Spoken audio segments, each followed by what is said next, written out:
Alors, bonsoir à tous. La paracha qu'on va étudier, la sikha qu'on va étudier cette semaine, c'est la sikha de Lech Lecha. Et on est à la Gimel, on est toujours dans le projet d'écouter Sikhot. Et comme je disais, étant donné qu'on est dans l'année du Hakel, alors il y a encore plus de personnes qui s'unissent dans cette étude.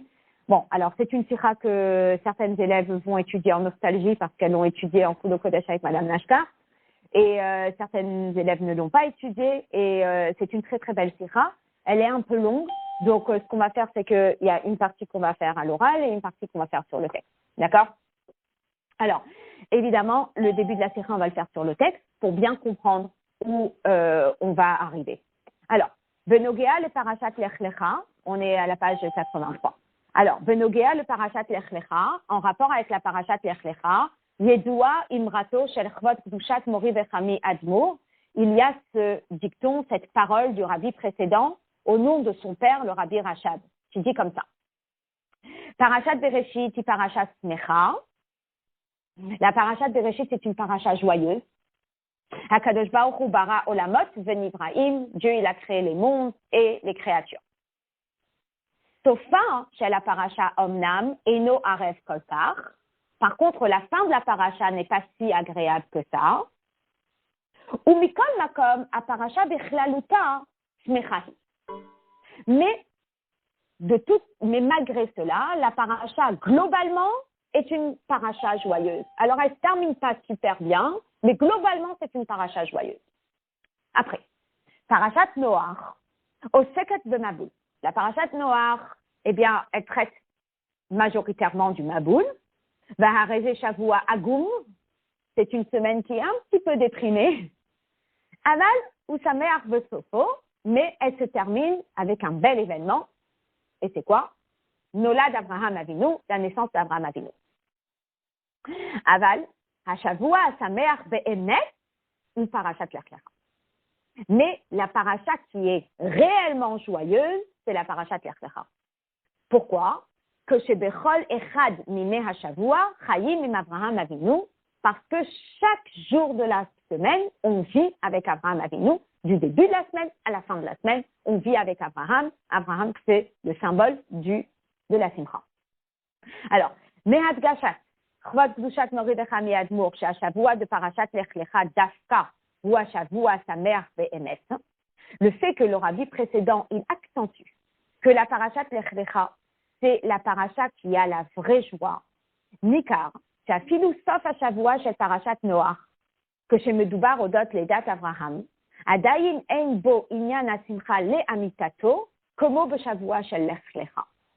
Que même si on a lui parlé de joie à la fin de Noach, on ne peut pas dire que c'est la vraie joie, bien qu'on parle de la naissance de Abraham. Donc on aurait pu dire il y a la vraie joie à la fin de la semaine, et non. Malheureusement, on ne peut pas dire que ce soit la vraie joie alors que c'est la naissance d'Abraham. Et pourquoi dans Noach, on ne peut pas dire que la fin, c'est la vraie joie? Parce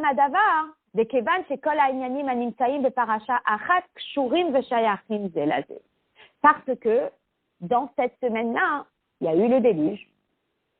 Et un sujet, il finit par, entre guillemets, infuser sur un autre sujet. Et que s'il y a un sujet de la paracha qui est triste, automatiquement, ça va empiéter sur l'autre sujet qui est joyeux et ça va, entre guillemets, enlever de la qualité de joie de la fin de la paracha. Parce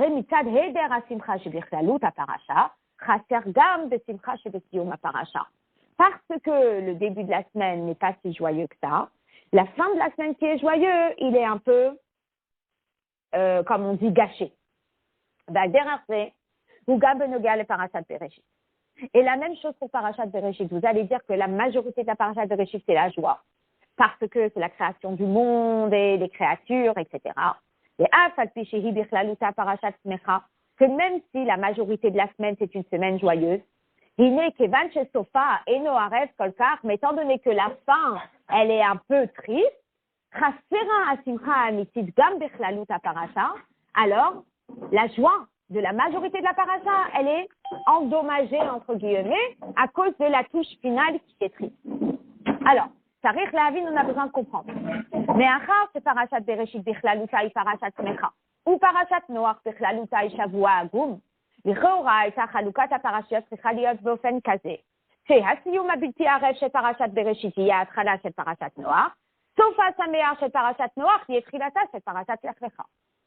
Logiquement, ce qu'on aurait dû faire, c'est faire un partage différent. D'accord? Donc, les filles, je vous remets dans le bain. On parle de ce fameux pidgam du rabbi précédent qu'il a répété de son père, le rabbi Rachav, qui disait que Parashat Bereshit, elle est majoritairement joyeuse, mais elle finit avec une touche difficile qui est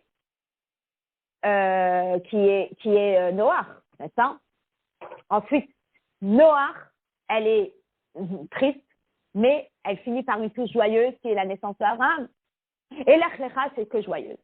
Alors finalement, si le fait que une partie joyeuse soit mélangée avec une partie triste va la rendre moins joyeuse, à ce moment-là, on aurait dû faire différemment. Puisque la majorité de Bereshit, elle est joyeuse, et qu'elle termine avec une touche triste, cette touche triste qui est la naissance de Noach, tu sais ce que tu en fais? Tu le mets dans Noach. Et comme ça, tu laisses Bereshit joyeux. Noach, c'est triste, donc tu mets tout le triste ensemble. Ah, il termine avec une touche joyeuse, c'est quoi? La naissance d'Abraham, très bien. Prends la naissance d'Abraham, tu le bouges et tu le mets dans Lech Lecha. Et comme ça, tu as Bereshit qui est joyeuse, entièrement, sans touche triste.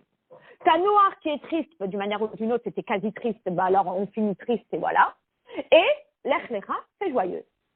Mais non, il y a bien un partage qui a été fait de façon intentionnée, que Bereshit c'est joyeux avec une touche triste, Noach c'est triste avec une touche joyeuse, et Lech Lecha c'est que joyeuse. Et pourquoi ça a été partagé de cette façon-là? Effectivement, le rabbi va l'expliquer dans la Sira. D'accord? Donc, effectivement, ce qui se passe, c'est qu'il y a évidemment une particularité dans chaque paracha, d'accord? Et c'est ce qu'on va essayer d'expliquer. On nous dit, Uchlalut Abiur Bazé, l'explication qu'on va donner à cela, c'est la chose suivante. Yadoua chez Mizman Avraham Avinu, Echela Hatkufa chez Shne Alafim Torah, Vehu Haya Harishon Me'avot Sheitril et Ahachana le Matan Torah. C'est important de savoir que depuis Avraham Avinu, on commence une nouvelle Tkufa. Et c'est quoi la nouvelle Tkufa? C'est le deuxième, le Shne Alafim, les 2 millénaires de Torah. D'accord? Et Avraham Avinu, c'est le premier qui a démarré la préparation du monde à Matan Torah. Ou Ma'achar chez Matan Torah Pa'al Chibur Elyonim Vetartonim. Et étant donné que Matan Torah a permis cette fusion entre le monde spirituel et le monde matériel, Mistaber, chez Gam Haïtaron chez Parashat Lech Lecha al Bet HaParashiot HaKodmot Hu Becha, chez Tochana ou Achana le Chibur Elyonim Vetartonim. Donc, si Avraham Avinu, c'est lui qui va permettre cette préparation à Matan Torah, en faisant la fusion entre le spirituel et le matériel, alors ça veut dire qu'il y a quelque chose de spécial dans Lech Lecha qui va nous parler de ça.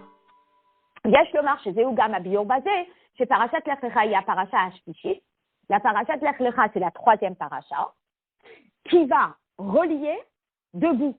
Vous savez, quand on dit il y a un 3e qui arrive, donc il y a le premier qui est à l'extrême droite, il y a le 2e qui est à l'extrême gauche, vient le 3e et il est marié à Bénéhem. Et il fait la fusion entre les deux. Et donc, on va expliquer dans cette sikha qu'effectivement, c'est ce qui se passe. Et donc, je vais le continuer à l'oral ici. On nous dit que la parasha de Bereshit, qui est la première paracha, c'est la paracha où on va mettre le zoom sur Elyonim. C'est le monde qui est investi, c'est Dieu qui est investi dans la création du monde, dans l'existence du monde. Si vous voulez, si je vais mettre un zoom entre Elyonim et Tartonim ou les deux, Bereshit, c'est Dieu qui crée le monde et donc c'est zoom sur Elyonim, d'accord? Ensuite, Noach, c'est quoi?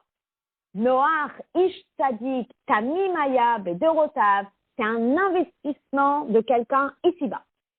Et donc, Noach, c'est le travail de Tartonim, ici-bas. Et ensuite, la parashat Lech Lecha, qui est la 3e paracha, c'est ce travail de préparation à Matan Torah. Matan Torah, c'est le vrai chibour de Elyon et de Tarton. C'est la vraie fusion entre le haut et le bas, entre le spirituel et le matériel. Mais qui va démarrer ça et qui va préparer ça, ça va être Abraham Avinu qui va démarrer cette préparation. Et ça, on le retrouve dans quel paracha? On va le retrouver dans la parachat Lech Lecha. Donc, Bereshit, c'est une intervention de Dieu. Noach, c'est l'intervention de l'être humain, Noach. Et Lech Lecha, c'est la fusion entre le spirituel et le matériel. Et ça, on le retrouve dans la parachat Lech Lecha. D'accord? Maintenant, évidemment, ce que le Rabbi, il va nous expliquer ici, c'est comment est-ce qu'on va comprendre le lien entre la parachat Lech Lecha et le travail de Abraham Avinu, entre la parachat Noach et le travail de Noach, la parachat Bereshit et le fait que ce soit Dieu qui soit intervenu. D'accord? Donc, ça, on va commencer à l'expliquer dans le Hot d'email. Si vous voulez bien, on est à la page 85. Il y a des parties que je fais à l'oral, des parties que je fais sur le texte, pour pouvoir arriver aux parties, enfin surtout à la partie qui va nous concerner dans notre Avodat Hashem. Celle-là, j'aimerais bien la faire, comment on dit, sur le texte. Voilà. Alors, on est Hot d'email. C'est tout avec moi. Comme tu veux, sinon on peut. Alors, que dès les Havin et Tachaychut, c'est Lech Lecha le Matan Torah, pour comprendre le lien entre Lech Lecha et Matan Torah, puisqu'on nous dit que Lech Lecha, c'est la paracha de Abraham, et Abraham, c'est lui qui a préparé le monde à Matan Torah. C'est Davka Achare Lech Lecha Hitril etzel Abraham Avinu, Seder HaAvoda shel Hachana le Matan Torah. Yesh levaer tchila divrei hamidrash, המקשר את עניין, ויאמר השם אל אברהם לך לך, אם נגעת אברהם לבקש רחמים, אפילו עבור חוטאים כאנשי סדום. Dans cette paracha de Lech Lecha, on voit qu'Abraham, il a commencé ce travail de fusionner entre le spirituel et le matériel. Il y a quand même une histoire qui s'est passée dans Lech Lecha qui nous interpelle. Et c'est quoi l'histoire?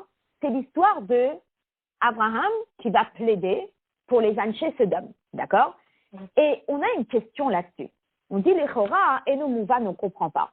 Takashat Arachamim shel Abraham Avinu al Anshé Sodom lo haïta ela sheyenatlu bisrut hatzadikim ulai yimatsu imseu sham. Lorsqu'on voit qu'Abraham Avinu il a plaidé pour les habitants de Sodome, qu'est-ce qu'il dit? Il demande à Hachem, et s'il y a 45 tzadikim, et s'il y a 40 tzadikim, et s'il y a 35 tzadikim, et s'il y a 30 tzadikim. Et donc, il intervient pour eux, mais toujours bisrout mishéru, par le mérite d'un tzadik qui va le protéger. Et c'est une grande question, pourquoi le mérite des tzadikim? Alors que Deïta al-Kar Bezohar, Shekevan Shebikesh Alehem Rak bisrout tzadikim. Et que lorsqu'il a entendu qu'il n'y avait même pas 10 tzadikim, qu'est-ce qu'il a fait à ce moment-là? Il a baissé les bras, il a dit laisse tomber. Et la ville de Sodome, elle a été détruite. Il n'est lo avad roulé kedaka yaout. Il n'a pas travaillé suffisamment. Ve'imken maou godel aïlou d'ana gazlo. Levakesh rachamim alas domim bisrut atzadikim. Ad lekishur davar ze im aïnyan de lech lecha shebo yechela achana le matan Torah. Comment se fait-il qu'Abraham, qui est pour nous le symbole de la personne qui va commencer à préparer le monde à Matan Torah, comment se fait-il que lorsqu'il intervient pour les gens de Sodome, il ne fait pas plus que juste plaider en leur faveur sur le dos, entre guillemets, des mérites des tzadikim? Pourquoi est-ce qu'il ne peut pas faire plus que ça? Alors, ce qui est intéressant, c'est qu'on ne peut pas avoir une critique, entre guillemets, sur un certain comportement. Mais il faut savoir qu'à chaque époque, il y avait tant que le tzaddik pouvait faire et pas plus. C'est comme on dit, je peux faire tant, mais je n'ai pas encore les ressources pour faire mieux que ça. Ça veut dire que c'était limité. Noach, il pouvait faire tant et pas plus. Pas qu'on lui reproche de ne pas avoir fait plus, c'est qu'il ne pouvait pas faire plus. Il a fait autant qu'il pouvait et ses ressources s'arrêtaient là. Abraham, il a fait autant qu'il pouvait et ça s'arrêtait là. Moshe, il pouvait faire plus et donc il a fait plus. Mais c'est pas parce qu'il n'a pas voulu faire plus, c'est parce qu'il ne pouvait pas faire plus, parce que la situation ne le permettait pas. Et donc, le rabbi va expliquer ça dans la sikha. Il va dire, Asfara basé. Mais achar shechibour elyonim vetartonim bepoel naaserak bematan Torah. Étant donné que la vraie fusion entre le spirituel et le matériel ne pouvait se faire que à Matan Torah. Ilou avodat Avraham Avinu aitarak achana lechach. Ce que Avraham Avinu a fait était un échantillon de ce qui allait se passer à Matan Torah, mais c'était pas réellement ça. Donc, c'est comme si je vous disais, un enfant, il s'entraîne à faire un gâteau avec sa mère. Sa mère, elle va lui donner un petit mixeur. Mais elle va pas lui donner un vrai. Parce que pour l'enfant, c'est extrêmement dangereux. Donc oui, la mère, elle va lui acheter un petit batteur, un petit mixeur. Il va faire semblant de mettre la prise. Et il va dire, je fais le gâteau avec maman. Mais à ton âge et à ton stade, tu peux pas faire plus que ça. Quand tu seras plus grand, tu pourras avoir le vrai avec la prise et ça va marcher et tu vas faire attention à tes mains. Donc, il y a des choses qu'on peut faire à l'image d'eux, il y a des choses qui vont être concrètes. Donc, avant Matan Torah, tant que la Torah n'avait pas été donnée, la vraie fusion entre le matériel et le spirituel ne pouvait pas se faire. Donc, Abraham a fait au max de ses capacités dans la situation présente. Donc, qu'est-ce qu'il était capable de faire? Il était capable de plaider pour les Sédomim qui sont les Tartonim, mais il ne pouvait pas avoir la fusion entre le Sédomim et Akadosh Baruch Hu, parce que eux, ils étaient vraiment Tarton et Akadosh Baruch Hu, il était vraiment Elyon. Donc, le seul moyen de pouvoir les protéger, c'était de faire intervenir qui? Le mérite des tzadikim. Mais comme il n'y avait pas de tzadikim, par le mérite de qui ils auraient pu être protégés, donc, au bout de 10, il a dit, hey, je ne peux pas faire plus que ça. Parce qu'il fallait qu'il y ait quand même un kécher entre le Tarton et Akadosh Baruch Hu, que dans le Tarton, il fallait que ce soit un Elyon dans le Tarton. Et le Elyon dans le Tarton, c'était qui? C'était un tzaddik. Donc il a dit, est-ce qu'il y a 40 tzaddikim? Est-ce qu'il y a 30 tzaddikim? Est-ce qu'il y a 20 tzaddikim? Est-ce qu'il y a 10 tzaddikim? Et quand il a vu qu'il n'y avait pas le Elyon dans le Tarton, il a dit, je ne peux pas faire plus que ça, puisqu'on n'est pas encore dans la situation où le Tarton, qui est le rachat, il puisse être fusionné avec Akadosh Baruch Hu, qui est le Elyon. Donc, il a dit, si j'arrive à trouver dans le Tarton un Elyon qui puisse faire cette fusion avec Akadosh Baruch Hu, alors là, j'interviens. Mais s'il ne peut pas faire, à ce moment-là, il sera obligé de s'arrêter. Keloma, ça veut dire que quoi? Gimel ha'anagot anal shel Noach, Abraham, Moshe Rabbeinu, hen behetem, le gimel atkufot anal. Il faut savoir que Noach, il s'est comporté comme il se comportait, Abraham comme il s'est comporté, Moshe comme il se comportait, parce qu'ils étaient les trois à des périodes différentes. Il y avait Kodem ha'achana le Matan Torah. Noach, c'était la génération ou le travail avant la préparation à Matan Torah. Ensuite, Abraham, c'était Hachana le Matan Torah. Il pouvait déjà préparer Matan Torah. Et après, il y avait Matan Torah qui était Moshe Rabbeinu. Bint Kufa, chez Kodem Hachana le Matan Torah. La période de Noach, qui est avant celle des préparations à Matan Torah. Mais Achar chez Loaïta Shum Shaychut. Ben Elyonim, les Tartonim, du fait que Birlal, on ne pouvait même pas imaginer une fusion entre le spirituel et le matériel. Alkel Nohit Palel Noach Klal Avour Dor Hamaboul. Noach, il ne pouvait pas prier pour Dor Hamaboul. Il n'y avait pas de shaykhut, il n'y avait pas de lien. Vous voyez, c'est comme si je vous disais, est-ce que si ma main, elle est en train d'écrire quelque chose de très intelligent, est-ce que ma main va devenir intelligente?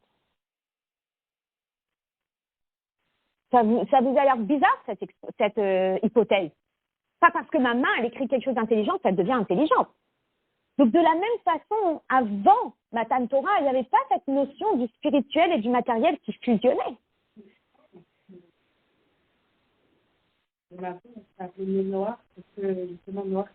Alors, le rabbi va expliquer. Il va expliquer, mais il y avait certaines choses qu'on dit sur Noach, mais il ne pouvait pas le faire. On dit, il n'a pas fait, Lohit Palel, Noach Klal Avour Dor Hamaboul, Lo Avid Midé, il n'a rien fait. Mais d'un autre côté, il faut aussi savoir qu'il ne pouvait rien faire. Absolument. Absolument. Alors peut-être qu'il y avait un degré supérieur qu'il pouvait faire, je ne sais pas. Mais en tous les cas, ce qui est évident, c'est qu'il y avait des choses qu'il ne pouvait pas faire. Et le rabbi va l'expliquer dans cette sikha. Il va expliquer qu'il y a un niveau qu'on ne peut pas atteindre. On ne peut pas faire plus que ce qu'on peut faire. Est-ce que c'est un vrai reproche ou est-ce que c'est pas un vrai reproche? C'est pas. Dans cette sikha, le rabbi, il ne le regarde pas sur le côté négatif. Il est juste en train d'expliquer que chacun a vécu à une période où il a fait ce qu'il a pu faire dans cette période, mais il ne pouvait pas faire plus. Ça, c'est ce que le rabbi explique dans cette sikha. D'accord? Donc, Bitkufa Ashniya, après arrive la deuxième période. C'est quoi la deuxième période? C'est Bahitrila, Hana, le Chibour, Elionim, Betartonim, où il y a eu une préparation. Alors, encore une fois, c'est pas encore la fusion entre le spirituel et le matériel, mais c'est une préparation à. Et donc, il fallait l'Abraham à la Sédomine. Abraham pouvait intervenir pour le Tarton, il pouvait intervenir pour les Sédomines, mais uniquement si il y avait un point de connexion avec les Elionim, et c'était les Tzadikim, les Sruta Tzadikim. Mais comme les Tzadikim, il n'y en avait pas, donc du coup, il n'a pas pu aller plus loin. Au Bitkufa Hashlishi, c'est la troisième période, les Achar Matan Torah, qui est après Matan Torah, Chibur Elionim Vetartonim, qui est donc cette fusion entre le spirituel et le matériel. Là, Massar Moshe Rabbeinu Nafsho, Avur Osea Egel, Mitzad Atzmam, Velo Rak Bisruta Tzadikim. Moshe Rabbeinu, il a pu intervenir pour ceux qui étaient vraiment tarton, qui étaient ceux qui ont fauté, qui ont fait le Hegel, et il a pu plaider pour eux sans qu'il y ait d'intermédiaire par des tzadikim. D'accord? Très bien. À partir de là, eh bien, le rabbi va aller plus loin, d'accord? Et il va nous expliquer.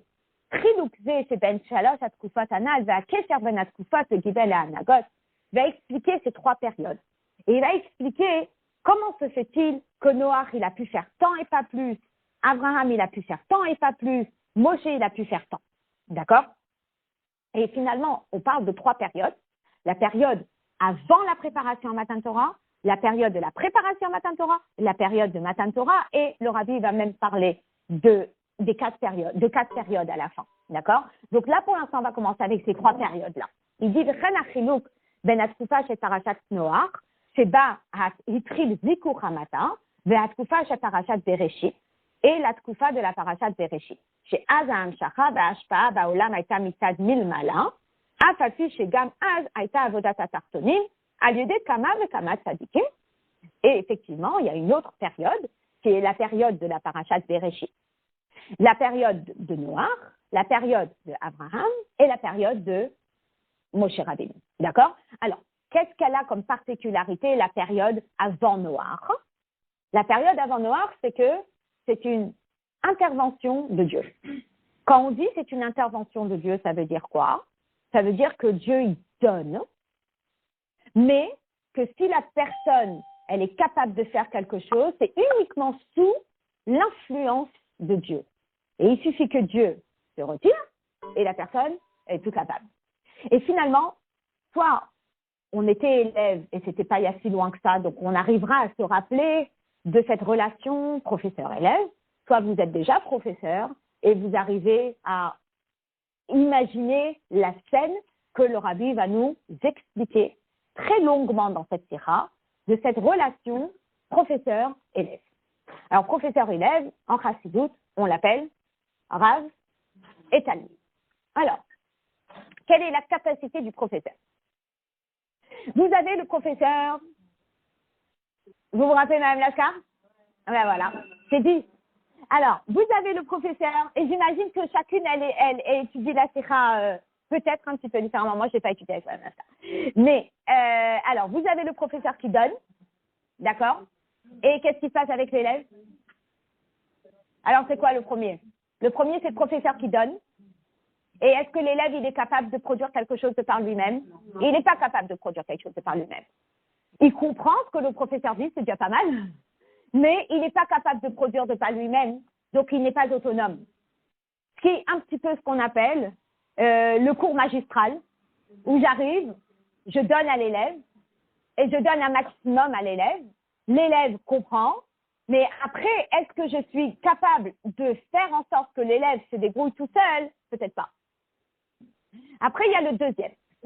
Le deuxième, c'est le professeur qui va, en enseignant, donner un derer, donner des tuyaux à l'élève pour que l'élève arrive à se débrouiller de par lui-même. Mais lorsqu'il arrive à se débrouiller de par lui-même, c'est magnifique. Mais on va sentir une grande différence. Si c'est lui qui se débrouille de par lui-même ou si c'est le professeur qui le fait pour lui.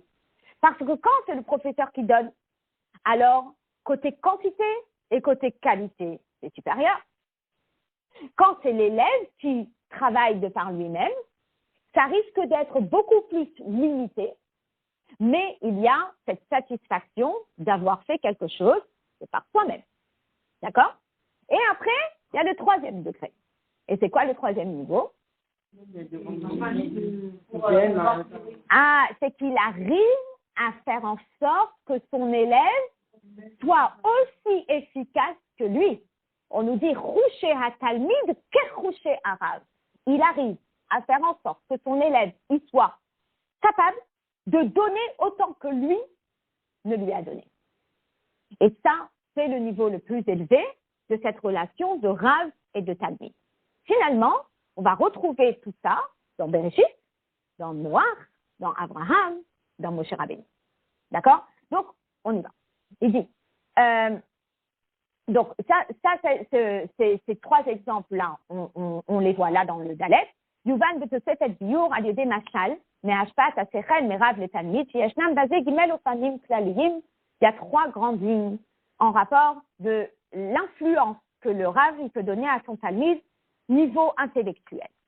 Ofen echad hu, le premier niveau chez Harav melamed et atalmid, umevaer lo rak et davar asechel shehu mashpia lo, אבל אינו מתמסר אל התלמיד ללמדו באופן שיוכל להשיג בעצמו דבר שכל. Le Rav, il s'investit pleinement pour transmettre davar sechel à son élève. La seule chose, c'est que il ne va peut-être pas mettre un effort particulier pour que l'élève y arrive de par lui-même. D'accord? À Ofen Hashemi, c'est quoi le deuxième niveau? Le deuxième niveau, c'est un Rav noten latalmid derech. Le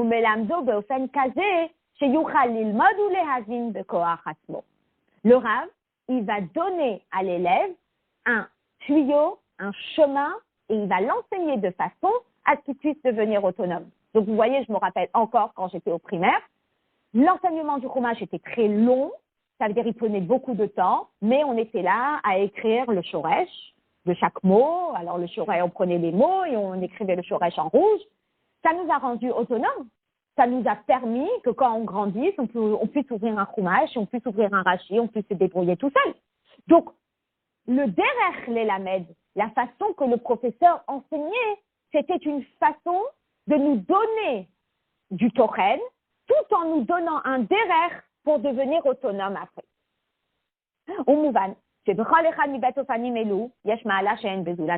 Il est évident qu'il y a un plus et un moins dans chaque chose. Si je mets l'accent sur les ressources de l'élève, donc dans le deuxième cas, eh bien, l'élève il est mis en avant. Parce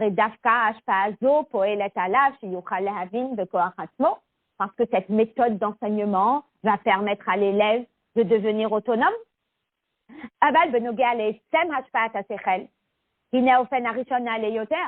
Mais par contre, compte tenu de la qualité et de la quantité du cours, où est-ce qu'on est plus gagnant?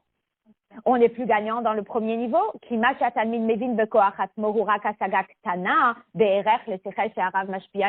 Parce que dans le cas numéro 2, où l'élève il est autonome, eh bien, c'est ce qu'il va étudier, ça va être très, très, très limité. Alors que quand le professeur il donne, et ben, comme le professeur il a une certaine facilité de compréhension et de connaissance, alors forcément il va donner beaucoup plus que si l'élève se débrouille tout seul.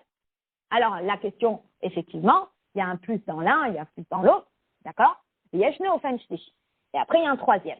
C'est quoi le troisième? C'est kolel bet amaalot. Dans le troisième, il y a les deux. Il y a à la fois la consistance de l'enseignant ne va pas réduire, et à la fois la compétence de l'élève va devenir la compétence de l'enseignant. que le Rav, il enseigne d'une certaine façon à la Talmid, à l'élève, à tel point, que les compétences de l'élève elles vont être comme les compétences du Rav. Que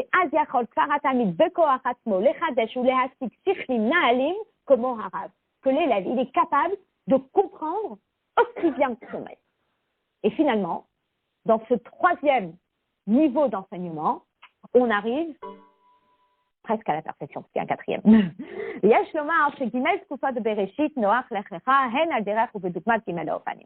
Et finalement, eh bien, vous savez très bien que quand on est tous passés par l'élève et il y en a qui passent par l'enseignant, eh bien, on n'arrive pas à la classe 3 en phase numéro 1. Il y a une phase 1, il y a une phase 2, il y a une phase 3. On ne peut pas griller les étapes, c'est pas possible. L'élève, quand il démarre, le professeur il donne, après il apprend à l'élève de devenir autonome, et après l'élève il arrive au niveau de pouvoir être au niveau de son maître. Et ça c'est la plus grande fierté du maître. Donc on nous dit c'est la même chose. On ne peut pas griller les étapes et arriver à Parashat Lach-Lecha d'abord. D'abord il y a un Parashat Bereshit, après il y a une Parashat Noach, et après il y a une Parashat Lach-Lecha. D'accord? Donc, Avodat Tzadikim ve'asara dorot me'adam ve'ad Noach hayta be'ikar mitzad ha'ashpa'a milmala ve'lo hayta kshura kol kach im kocham u'peulatam shel otam tzadikim gufa. Peut-on dire qu'il y avait une avoda de tzadikim dans la parashat Bereshit? Oui, il y avait des tzadikim dans la parashat Bereshit, puisqu'on parle de 10 générations de Adam à Noach et on mentionne des tzadikim tels que le Rabbi va parler plus tard de Hanor. La seule chose, c'est que si ces gens-là étaient bien, c'était uniquement parce qu'ils étaient sous une influence divine. Comme on dit, tant que le professeur est en classe, les élèves sont sages. Dès que le professeur quitte, qu'est-ce qui se passe? Ben, finalement, ils sont sages sous la présence du professeur. Et dès que le professeur y part, d'un coup, est-ce qu'on peut leur reprocher? Non. On ne peut pas leur reprocher. Ils sont à ce stade-là. Si Dieu veut un jour, on va arriver à faire en sorte que ça devienne leur deuxième nature. Mais au stade numéro 1, c'est là où on en est. Ou que Gon Chanor,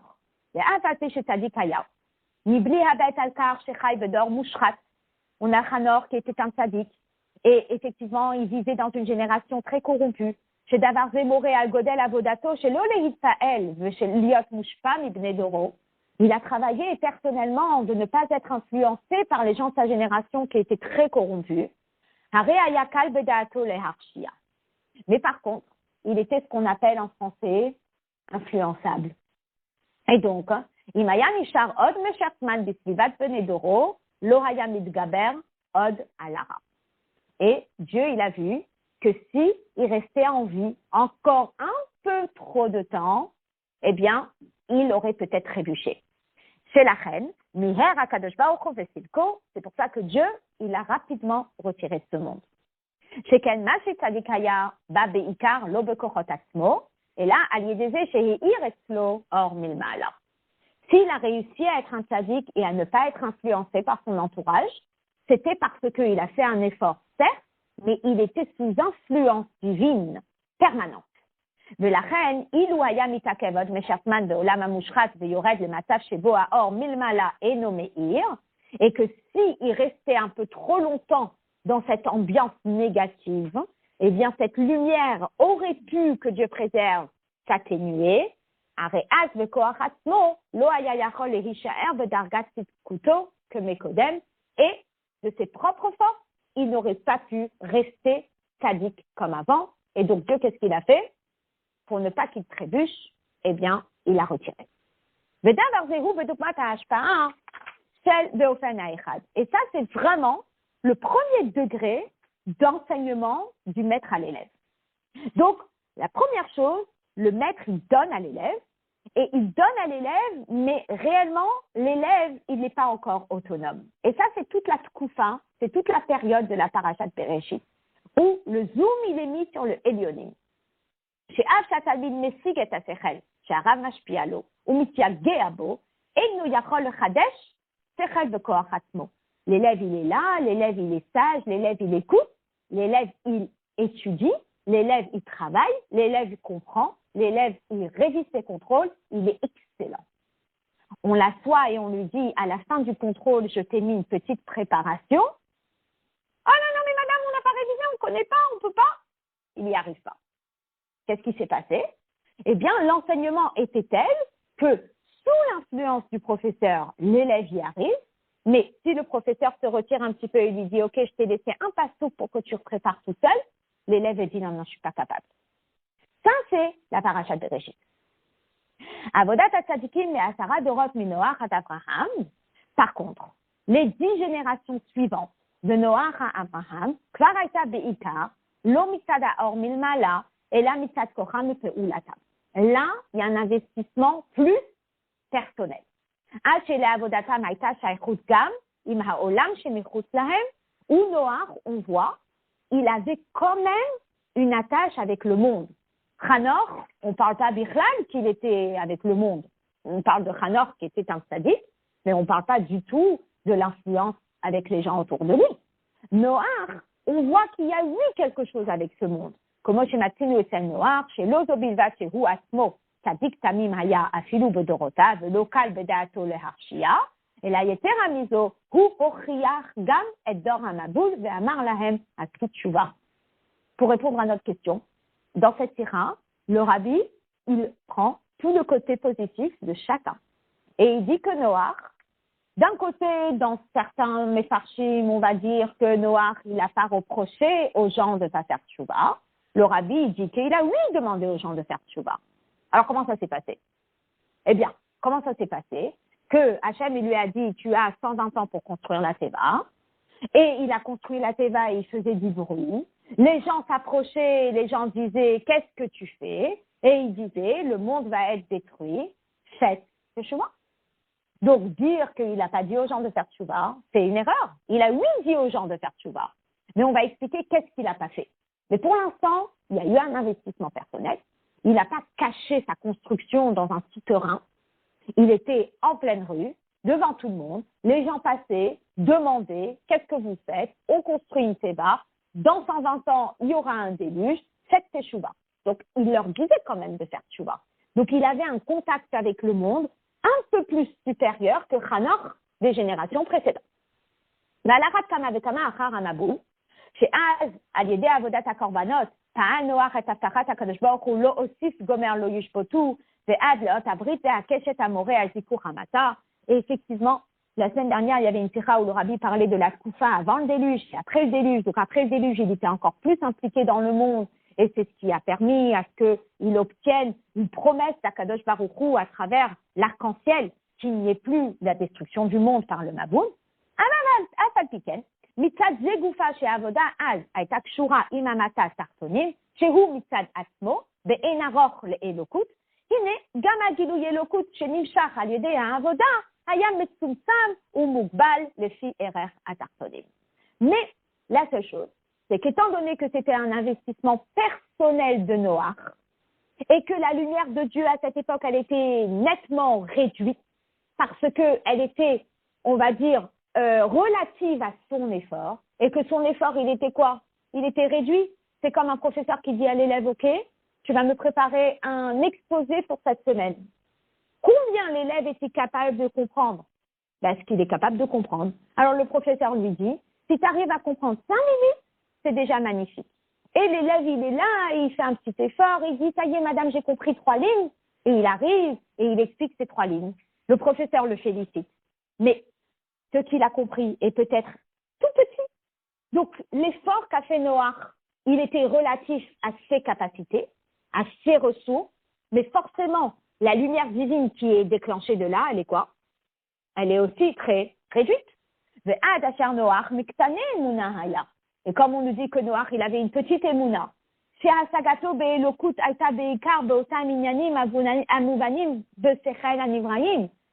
foi en Dieu, elle était limitée à ses capacités de comprendre Dieu. Il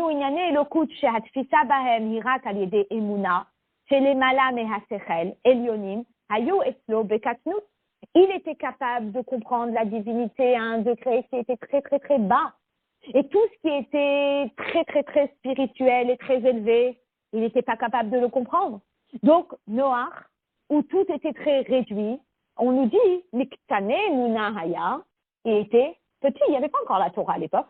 Donc, il était capable de comprendre ce qu'il était capable de comprendre, et pas plus. Noach, c'est vraiment le profil du professeur et de l'élève. Tant que le professeur il donne, il y a une abondance. Dès que c'est l'élève qui doit donner de par lui-même, vous vous imaginez juste un petit exposé que va faire une élève de CE2. C'est très restreint. Qu'est-ce que l'enfant de CE2 est-il capable de donner de par lui-même? Peut-être pas grand-chose. Alors, c'est extraordinaire pour un enfant de CE2, mais il va peut-être pas donner la même chose qu'un exposé d'un enfant de terminale. D'accord? Par contre, il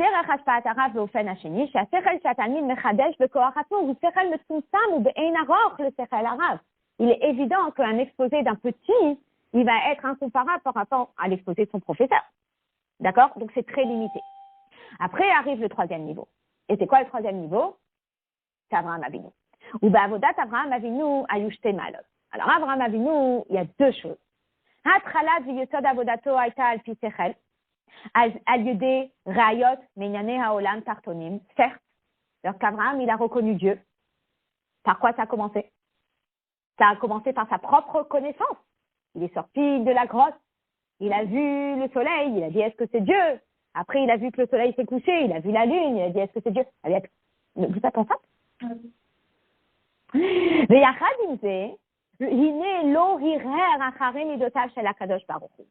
Mais en même temps, il n'a pas remis en question les midot d'Akadosh Baruch Hu, et ainsi qu'on nous dit, Umasata et levavo ne'eman lefanecha. Si on faisait une recherche dans le cœur d'Abraham Avinu, on voit qu'il était entièrement fidèle à Kadosh Baruch Hu. Dehainu shetafas elokut bitmimut ou bepashtut ke'eved pashut. Il a pu cerner la divinité d'une façon supérieure à Noach. Donc, il avait en même temps un travail personnel, mais en même temps, il avait, quelque part, il ne perdait pas à l'échange. D'accord? Et la même chose, il a apporté dans le monde, mais il était capable d'apporter dans le monde bien plus que Noach n'a apporté dans le monde. C'est Gambazé Ayoubet Amal. Inyane Aelokut Shepirsem Ayoube Etsem, les Maala Mikle Kiboul de Sechel Enushi. Ce qu'il a apporté dans le monde, la divinité qu'il a apportée dans le monde, elle était supérieure à ce que l'être humain en général pouvait cerner. Et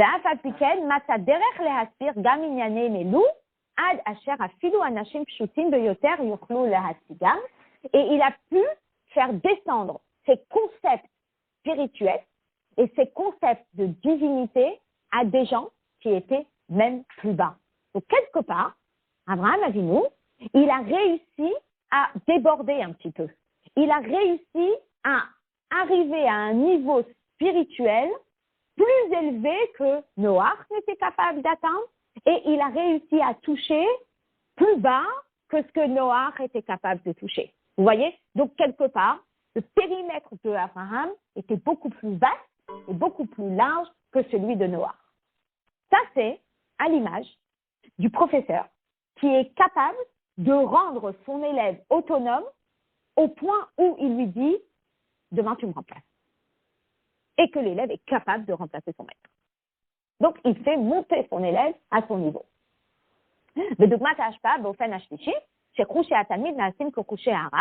À l'image de l'élève qui arrive à des capacités qui ressemblent à celui de son maître.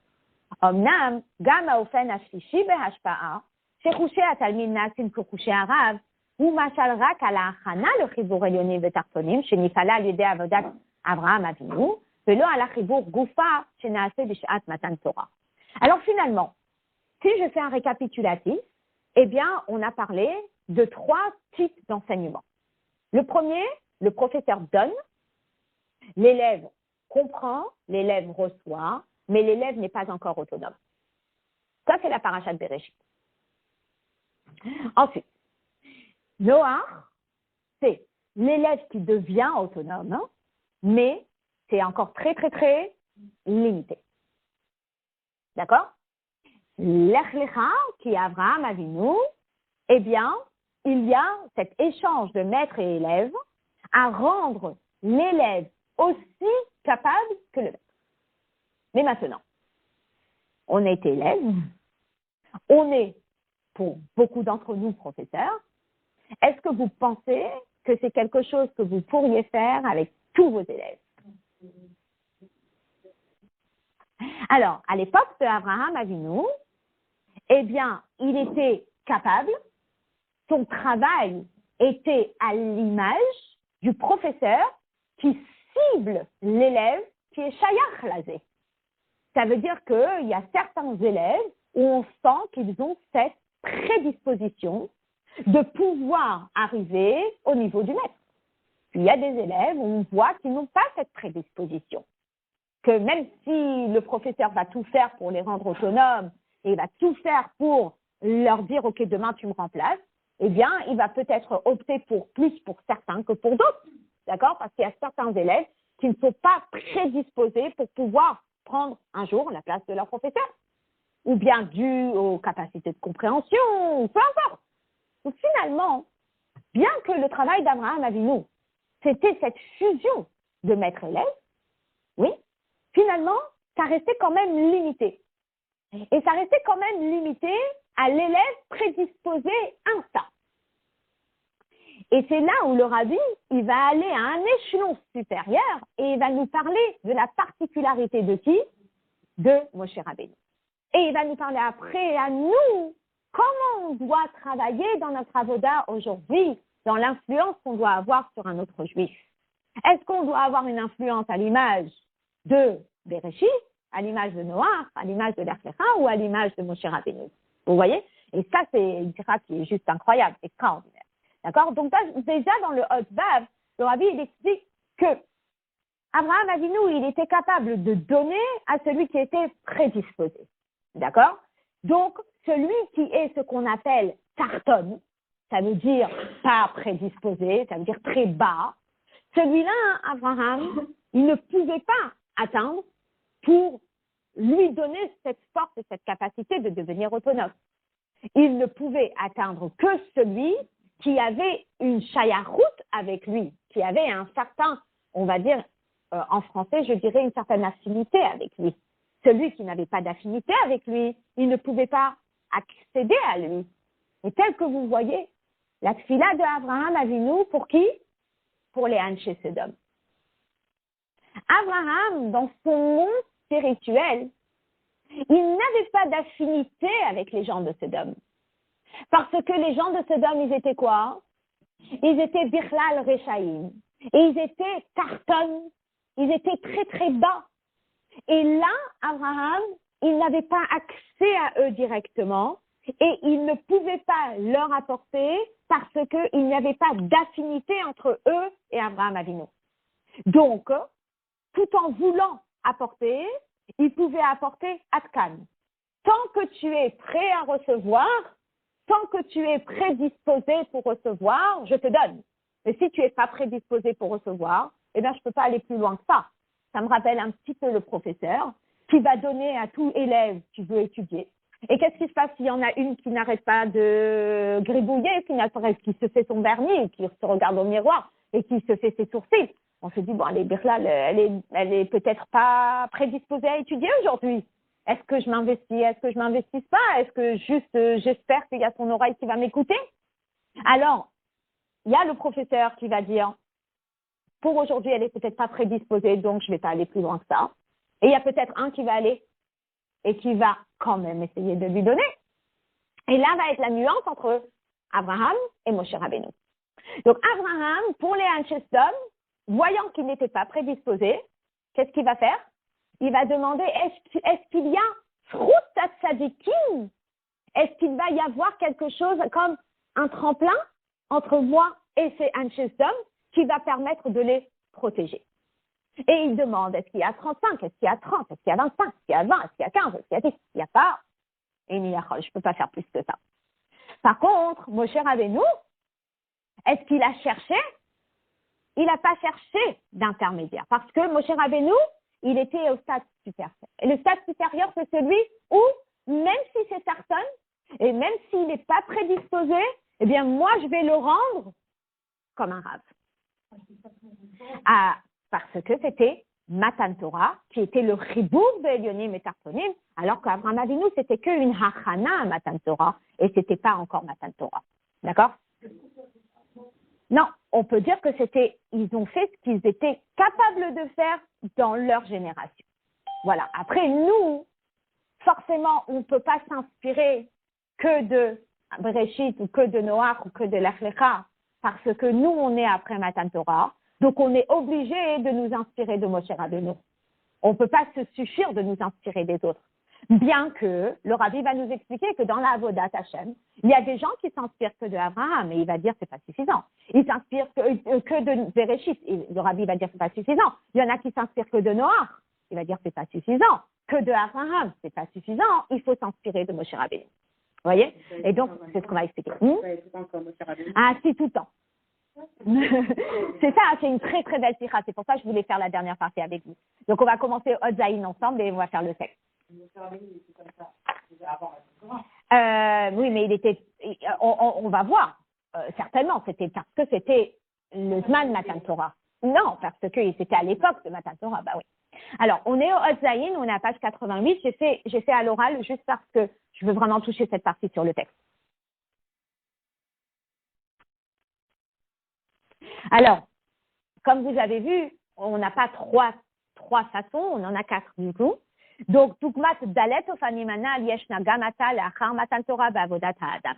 Dans le service de l'homme, on peut retrouver ces 4 phases. En fait, il y a une façon de servir Dieu. Bedugmat Ha'avoda Shemitzad Lemala Betkufas Shemadam Ve'ad Noach, qui est à l'image de cette avoda qu'on retrouve chez Chanor avant la période de Noach, ou chez Avodat Ha'adam Imitzad Haneshama, Avaleno Mitasek Imaguf. Ça veut dire que c'est une personne qui sait qu'il a une neshama, il sait qu'il doit faire la Torah, il sait qu'il doit faire les mitzvot. Quelque part, le corps, il le néglige un peu.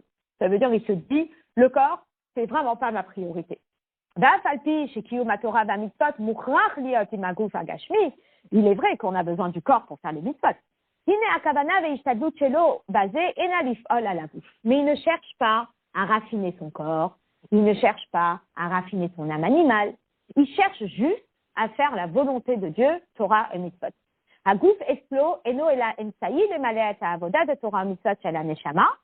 Pour lui, le principal, c'est de faire sa avoda. Le corps, c'est ce que j'appelle le moyen. J'ai besoin d'une fourchette pour manger, le principal, c'est manger. J'ai besoin de mon corps pour faire les mitzvot, mais mon corps, quelque part, je le mets de côté. Le corps, je le mets de côté. Mon âme animale, je la mets de côté. Et donc, si je suis dans cette optique de mettre de côté mon corps, de mettre de côté mon âme animale, quelque part, je mets de côté le monde autour de moi. Et donc, cette personne, elle fait partie du profil de personne qui va s'occuper que de sa neshama et de sa mission personnelle. Donc, c'est peut-être celui qui va s'asseoir dans ce qu'on appelle Arba Amot Shel Torah, et il va faire sa Torah, il va faire ses mitzvot. C'est Rosh Hashanah, je vais à la choule, je fais mes Teilim, et l'autre juif, il n'avait qu'à venir à la choule. C'est tout. Moi, je me protège. Ça, c'est le premier. C'est une façon de servir Dieu. C'est, comme on dit, être nafshi salti. J'ai une âme, j'ai une neshama, elle est descendue sur terre, elle a une mission, je fais ma mission. Point. L'autre, l'autre, ok. Après, au fin chéni, il y a un deuxième. C'est quoi le deuxième niveau? Là,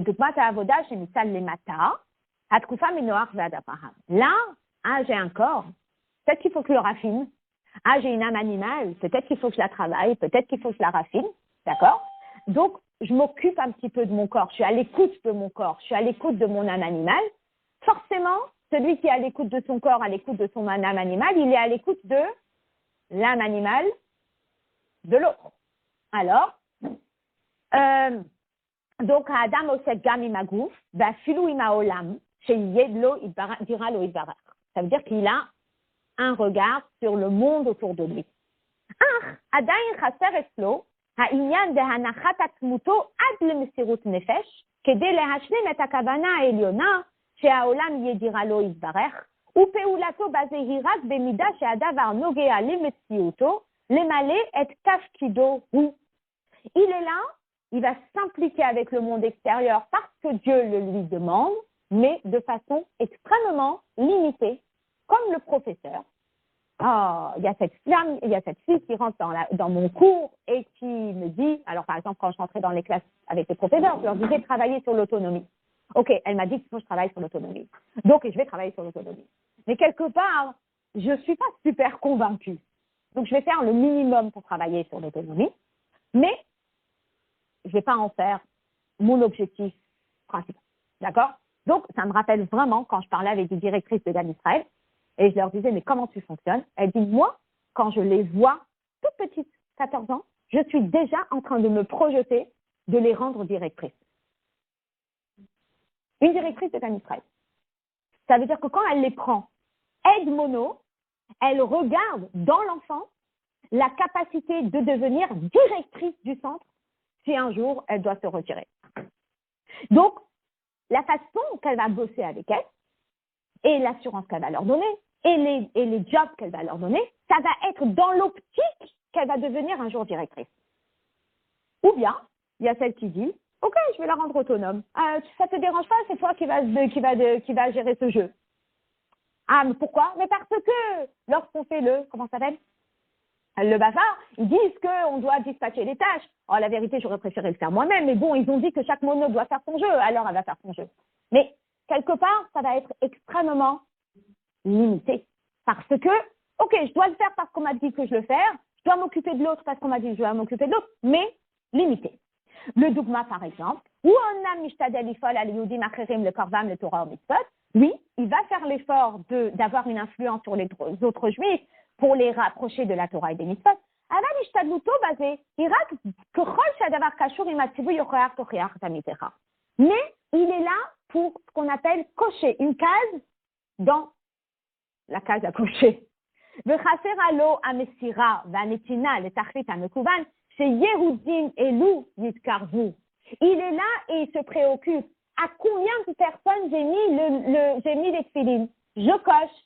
J'ai réussi à mettre 2, 3, 4, 5, 6. C'était préoccupé qu'il y a un juif qui a besoin d'avancer dans ton mitzvot ou tu es préoccupé que toi, tu dois mettre tes tefilines à quelqu'un? Ça, je suis préoccupée de savoir combien j'ai fait allumer les bougies de Shabbat. C'est un niveau, que le niveau de Noach, c'est très limité. C'est-à-dire finalement, sur qui je mets l'accent? Je mets l'accent sur moi et sur ma mission, mais à combien je suis investie pour l'autre qu'il a besoin de faire. D'accord? C'est-à-dire,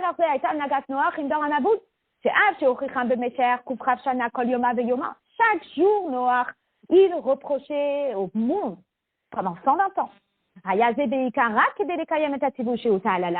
Il le faisait parce que il devait cocher une case. ולכן, לאחר שתוכחתו עליהם שיעשו תשובה, לא הועילה, לא מסר נפשו כדי לבקש רחמים עליהם. Et donc, qu'est-ce qu'il a fait? J'ai coché ma case, j'ai parlé aux gens, je leur ai dit de faire tchouva. J'ai parlé, je leur ai dit de faire tchouva. Ils ont fait tchouva? Ah ben je sais pas, il n'a pas voulu faire, c'est pas mon affaire. Moi, j'ai fait mon travail. Mon travail, c'est de lui dire de faire. Après, s'il a fait, s'il n'a pas fait, ça c'est plus de mon ressort. J'ai parlé aux gens. Ofen Ashlishi, mais alors c'est quoi le troisième? Le troisième, c'est une préparation à Matan Torah, où là, on sent une fusion entre la personne et l'autre personne. C'est pas Sam, j'ai fait parce que je dois faire, donc j'ai fait parce que je dois faire, je suis encore super détachée de la personne. On m'a dit de mettre la sidra de la semaine. Alors qu'est-ce que je suis partie dans l'immeuble, et j'ai mis tac, tac, tac, tac, tac, tac, tac, j'ai mis dans toutes les boîtes aux lettres. Ça y est, j'ai fait ma mission. J'ai pensé à un autre juif, j'ai mis dans toutes les boîtes aux lettres. Où il en est l'autre juif? Oh, je sais pas. Comment il s'appelle? Oh, je sais pas. J'ai mis dans les boîtes aux lettres, j'ai vu un nom juif, j'ai mis. Il y a encore une déconnexion entre le Elionim et le Tartonim. Il n'y a pas cette fusion entre le Elionim et le Tartonim. Quand est-ce qu'il y a une fusion entre le Elionim et le Tartonim? C'est lorsque Adam ishtadel mitoch mesira ou netina ad mesirut nefesh lehashlim et hakavana vela'asot et ha'olam, le dira Loïs Barer. Quand on voit la personne s'investir, on ne voit pas le professeur s'investir en disant « Ah, j'ai réussi à faire en sorte que mon élève fasse un exposé. » Non. Pour moi, ce qui était important, c'est pas ce que moi j'ai réussi à faire. Pour moi, ce qui est important, c'est de prendre mon élève et de la mettre sur un piédestal et qu'elle sente qu'elle a été mise sur un piédestal. Qu'on sente cette fusion de l'échange entre le professeur et l'élève, que l'élève a subi une différence, a subi un changement et a subi une transformation. Les Karev, Yehudim, le Torah ou Mitzvot, de le ressentir que ces gens, ils sentent que quand on leur demande de mettre les tefilines, c'est pas parce que nous, on a envie de cocher une case sur un papier de concours, mais que on sent qu'on aime notre juif et qu'on, comme on dit en anglais, care for him. Ça veut dire qu'il compte pour nous. Et comme il compte pour nous, on va tout faire pour qu'il soit convaincu que c'est pour son bien à lui et c'est pas pour moi. C'est pas moi qui dois valider quelque chose. C'est que cette personne, elle compte pour moi et je l'aime. Et pour moi, c'est important qu'elle fasse cette mitzvah. Mais in kolzot. הרי זה באופן שעוסק עם הזולת, כאשר חפצו הוא רק לרומם את הזולת ולקרבן לתורה ומצוות, אבל ללא ירידה למקומו של הזולת כפי שעומד במצבו התחתון. Alors maintenant, ce travail, il est quand même extraordinaire. Moi, je pensais que c'était le niveau le plus élevé, le niveau d'Abraham Avinu. Alors, il est limité à quoi? Il est limité à la personne qui est réceptive. Et il est limité à la personne avec qui j'ai une affinité. Et il est limité à la personne qui est prédisposée.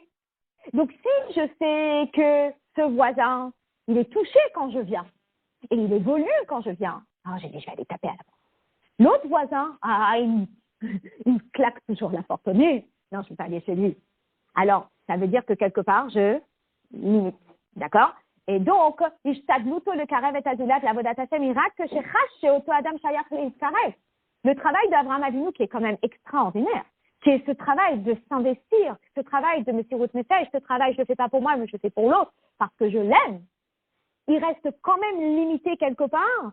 C'est quand même une préparation à Matan Torah, mais ce n'est pas encore Matan Torah, parce que tant que la personne, elle a une shaykhout avec moi, parce qu'elle est prédisposée et elle est réceptive, alors à ce moment-là, je vais lui donner. Mais si je dois descendre trop bas, ou si elle n'est pas prédisposée, ou si elle n'est pas réceptive, qu'est-ce que je fais? J'y vais ou je ne vais pas? Alors je me dis, j'y vais pas. Et donc, c'est là où on arrive au troisième. Et c'est quoi le troisième?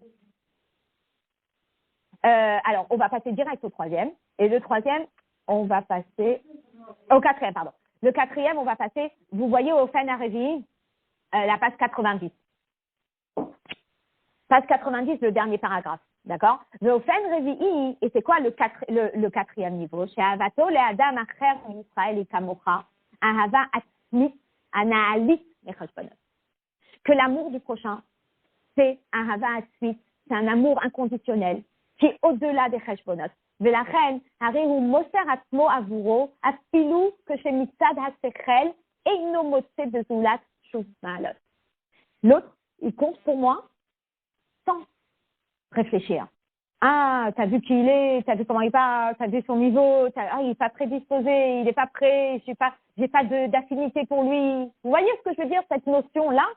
Eh bien, on est là et on est prêt à s'investir pour lui, même si mitzad hashechel, même si côté raison, il n'y a pas de shaykhout, d'accord? Ve'enu osezot rak mitzad hacheshbon asher kulehai ve'ulai yuchal lekarvan haTorah v'avodat Hashem.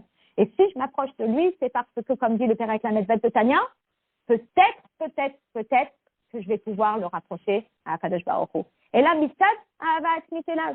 C'est pas du tout, il est au-delà de tout ça. C'est pas parce que peut-être je vais pouvoir le rapprocher. Ce juif-là, Bichlal, je sens qu'il n'a pas de shaykhout. Ce juif-là, Bichlal, je sens qu'il n'est pas prédisposé. Et malgré ça, parce que c'est un juif, eh bien, je vais m'investir corps et âme pour lui donner. Et ça, c'est Moshe Rabbeinu. She'al yado haya matan Torah. La Torah nikrat hashemo. Shemasar nafsho afilu leman oseh ha'egel. Il a donné, il était prêt à donner sa vie pour ceux qui ont fait le Hegel. À tel point qu'il a dit à Kadosh Baruch Hu, si tu ne les pardonnes pas, efface-moi de ton livre. Il n'a pas bougé tant que Dieu, il n'a pas dit Salarti Kitvarecha. Et donc,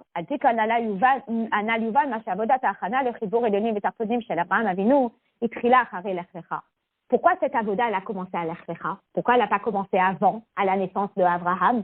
Et donc, si c'est à la naissance de Abraham, ça aurait pu déjà être inclus dans la parashat l'Echlecha, la naissance de Abraham. Mais non, on a mis la naissance de Abraham à la fin de Noach, Et l'Ech Lecha, c'est un nouveau démarrage. L'Ech Lecha, c'est la Avoda. Pourquoi l'Ech Lecha? On dit parce que pour pouvoir arriver à toucher un juif de la façon qu'a touché Abraham Avinu, où je ne le fais pas pour moi pour valider des points, mais je le fais par amour pour ce juif, j'ai besoin de mettre mon moi entièrement de côté. L'Ech Lecha, quitte ton toit, quitte tes ressonos, quitte ta case à cocher, quitte tes points à donner, quitte tout ça et fais-le parce que tu aimes notre juif et parce que tu veux son bien et parce que tu veux lui apporter quelque chose. Voilà. Donc ça, c'est le hot tête. D'accord? Et après, il y a le hot tête sur lequel on va terminer. Parce que le hot tête, si vous voulez, c'est expliquer pourquoi l'Ech Lecha, c'est la vraie simcha. Pourquoi tant que c'était que Bereshit, c'était pas la vraie simcha? Tant que c'était que Noach, c'était pas la vraie simcha? Pourquoi c'est l'Ech Lecha la vraie simcha? Parce que quelque part, c'est quoi simcha? Quand est-ce qu'elle vient simcha? C'est pour être guédère. C'est lorsqu'on brise les barrières. Tant que on était dans Bereshit, il y avait quand même une réserve. Noach, il y avait quand même une réserve. L'Ech Lecha, on brise toutes les barrières. Et c'est pour ça que la simcha, elle peut être émette, elle peut être vraie que quand on brise les barrières. Donc on va le faire sur le texte, le texte. Pourquoi on n'a pas décalé quoi? Alors parce que en réalité, chaque personne, elle était dans chaque avoda, elle était dans sa paracha. Donc tout ce qui est dans la paracha de Bereshit, c'est tout ce qui est en rapport avec le travail de Elionim. Tout ce qui était dans la paracha de Noach, c'est le travail du Tartonim. Et tout ce qui est dans l'Ech Lecha, c'est le travail de la fusion entre Elionim et Tartonim. Donc il fallait laisser chaque chose à sa place. Voilà. Donc on termine le texte sur le texte rapidement et on termine. Al-pi zeyesh levaer gam ma she'af al-pi she'parashat Bereshit bichlaluta v'sium parashat Noach smechim hem hine hashavua sameach be'emet hu parashat l'Ech Lecha. La vraie paracha joyeuse, c'est la parashat l'Ech Lecha. Pourquoi? Parce qu'il y en a chez Simcha ou Simcha Choretzet Keder. Parce que la Simcha, c'est ce qui brise les limites. C'est la reine la Simcha de parashat Bereshit. Sehi mipnei shakadosh baruch hu bara olamot v'nivraim ena Simcha b'shlemuta. Tant qu'il n'y a que les Elionim, il n'y a pas les Tartonim, c'est pas Shalem. C'est qu'en afati shalidei tavut haolam me'ayin leyesh mitgale v'nikar hakoach haeloki she'eno mugdar begidrei ayin veyesh. Il est vrai que quand Dieu il a créé le monde, eh bien Dieu il y a la lumière de Dieu infinie qui a été dévoilée parce que Dieu il a permis à ce qu'il y ait une construction à partir de rien. אם כל זה מאחר שהעולם היה באופן כזה שקיומו הוא מצד למעלה, étant donné que le monde il était encore limité à dépendre de Dieu, ולא מצד התוכן בעולם גופה, et qu'il n'existait que par la présence divine, ממילא עדיין לא היה ניכר ומורגש כל כך עניין פריצת הגדרים והאין ויש, ולכן אין זו שמחה בשלמותה. Il n'y avait pas encore cette explosion entre les Elionim et les Tartonim. Il y avait encore une réserve. La même chose pour Noach. Les dates Abraham Avinu, c'est vrai, certes qu'à la paracha de Noach, il y avait la naissance d'Abraham. Harishon Sheasa Hana, le bitul Akzera ben Elionim et Tartonim, c'était le premier qui a fait les démarches de briser cette réserve entre les Elionim et les Tartonim. De Kevan Shebeota Sha'adayin, lo Aita Hana Bepoel, Alken Adayin, Enzo Simcha Bishlemuta. Étant donné que ce travail n'avait pas encore été réellement démarré, on ne peut pas parler de la vraie joie. Par contre, Davka de Parashat L'Ech Lecha, c'est spécialement dans la Parashat L'Ech Lecha, Kevan Sheba Ne'estav Poel Achana, le Chibour Elionim et Tartonim, où là on sentait qu'il y avait réellement une fusion entre les Elionim et Tartonim, Arei Hashavua, Samer, Pehemet, ça c'est la vraie joie, c'est quand on arrive à réellement briser toute cette réserve et unir et fusionner entre les Elionim et les Tartonim, donc qu'on arrive à apporter à autrui, non pas parce que on veut des points pour nous, mais réellement apporter et descendre au Tarton le plus bas, à la personne la plus basse, celle qu'on pense ne pas être effective, celle qu'on pense ne pas être prédisposée. Tout le monde est prédisposé, tout le monde peut y arriver et qu'on puisse réellement faire cette fusion entre les Elionim et les Tartonim avec le Sirut Nefesh et mériter la venue du Mashiach.